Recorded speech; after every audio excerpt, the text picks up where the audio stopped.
దాస్ గారు చెప్పడం జరిగింది.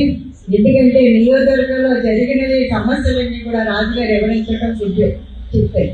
ఎందుకంటే మనం అందరం కూడా 2023లో జనసేన టికెట్ నేను ఉన్నా లేకుండా వాళ్ళ భార్యాభర్తలు ఇద్దరు ఉండి నియోజకవర్గాన్ని ముందుకు నడిపిస్తారని చెప్పడంలో ప్రతి వారికి కూడా ఓటు వేయడానికి వాళ్ళకందరికీ కూడా చెప్పి ఓటేయించి జనసేనకి 72,000 మెజార్టీతో మనం తీసుకొచ్చాం. ఎందుకంటే పిఠాపురం నియోజకవర్గంలో మన జనసేన గౌరవనీయులు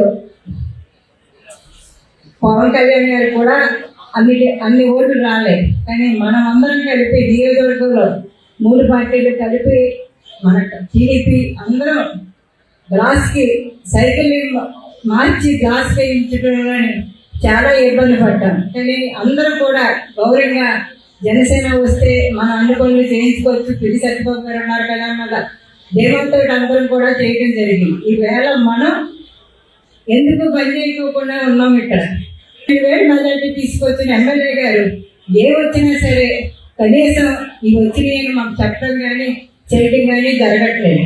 మిమ్మల్ని అందరినీ కూడా ఈవేళ మహానాడికి రండి అని చెప్పడానికి కూడా మాకు నోరు రావట్లేదు. ఎందుకంటే 2 ఎలక్షన్ చేస్తాం, ఎమ్మెల్యే గారి ఎలక్షన్ చేస్తాం, అలాగే రాజశేఖర్ గారి ఎమ్మెల్సీ ఎలక్షన్ చేస్తాం, 2 కూడా చేస్తాం. ఇప్పుడు మళ్ళీ స్థానిక సంస్థలు ఎంపీటీసీలు జడ్పీటీసీలు వీళ్ళందరినీ కూడా మీరు ఎక్కించండి, మీరు ఎక్కించి తీసేయండి అంటారు. అంతవరకే మన నియోజకవర్గ కుటుంబ సభ్యులందరికీ కూడా చెప్పేది ఏంటంటే మన ఎలక్షన్లోనే మనం పనిచేస్తాం. ఎలక్షన్ అయిపోయి ఇంకెవరికి ఏం అక్కర్లేదు. ఈ ప్రజలకు ఏం కావాల్సి వచ్చినా కూడా చేయడానికి ఎవరు కూడా మనకి సహకరించట్లేదు. ఒక హాస్పిటల్కి వెళ్ళాలన్నా, ఒక పోలీస్ స్టేషన్కి వెళ్ళాలన్నా, ఒక ఏదైనా సరే ఎమ్మెల్యే దగ్గరికి వెళ్ళడానికి మన కార్యకర్తలు ఎవరు కూడా వెళ్ళట్లేదు. మా దగ్గరికి వస్తే మేము చేయడానికి కూడా ఎవరు కూడా సహకరించట్లేదు. చాలా దూకుడు స్వభావం,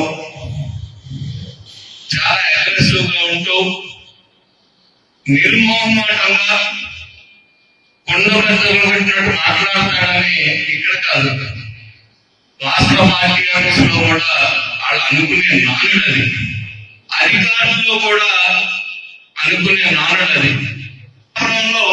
ఆయన స్థానం నిలబెట్టుకోవడానికి కానీ మీ గుండెల్లో మనసు గెలవడానికి కానీ ఆయన ప్రయత్నం ఉండేది.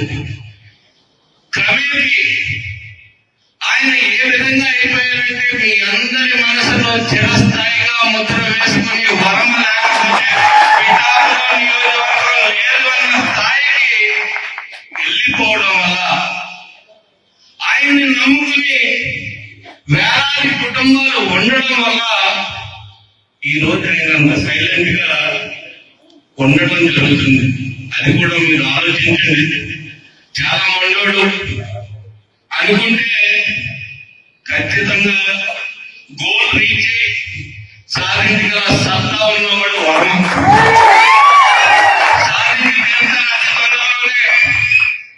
ఇందా నవీన్ బాబు మాట్లాడుతూ పిఠాపురం నియోజకవర్గాన్ని ప్రత్యేక దృష్టితో చూడండి, పిఠాపురాన్ని ప్రత్యేకంగా చూడండి అంటున్నాడు. కానీ ఈరోజు చూసుకుంటే కాకినాడ పార్లమెంట్ లోనే తెలుగుదేశం పార్టీ ఉనికిని కోయకపోయే పరిస్థితికి రోజు రోజుకి దగ్గర జారిపోతుంది అనడానికి ఏ విధమైన అపోహ అక్కర్లేదు.